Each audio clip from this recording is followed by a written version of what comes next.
देखतारू देवे के ना साजा जवन आज देत बारू।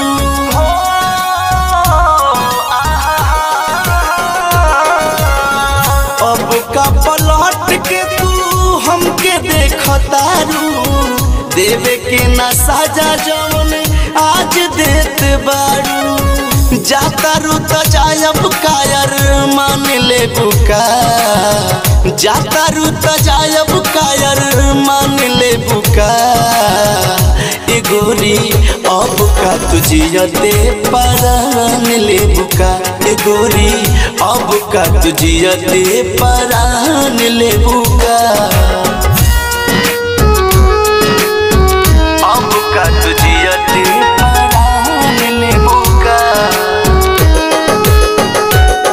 परान ले बुका। अब का तुझियते परान ले बुका। बचपन के प्यार के ना कैलू कदर हो, दिहल साजा ना भूलाइब जीवन भर हो, ना भूलाइब जीवन भर हो। बचपन के प्यार के ना कैलू कदर हो, दिहल साजा ना भूलाइब जीवन भर हो। टूटल ई दिलवा संग में बांध ले बुका, टूटल ई दिलवा संग में बांध ले बुका। ए गोरी अब का तुझियते परान ले बुका, ए गोरी अब का तुझियते परान ले बुका। अब का तुझियते परान ले बुका।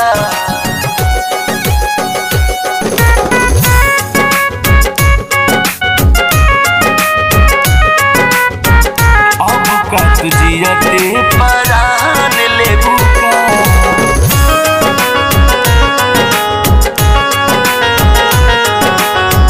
कुहकता हिया जिया सोची सोची बात हो, रहे जवन सकया जो हो गइल साच हो, हो गइल साच हो।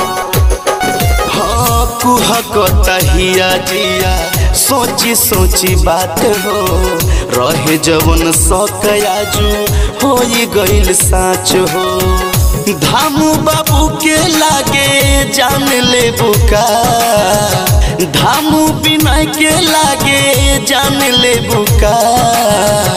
ए गोरी अब का तुझियते परान ले बुका, ए धनिया अब का तुझियते परान ले बुका। साधना रिकॉर्डिंग स्टूडियो 90 064 28 774।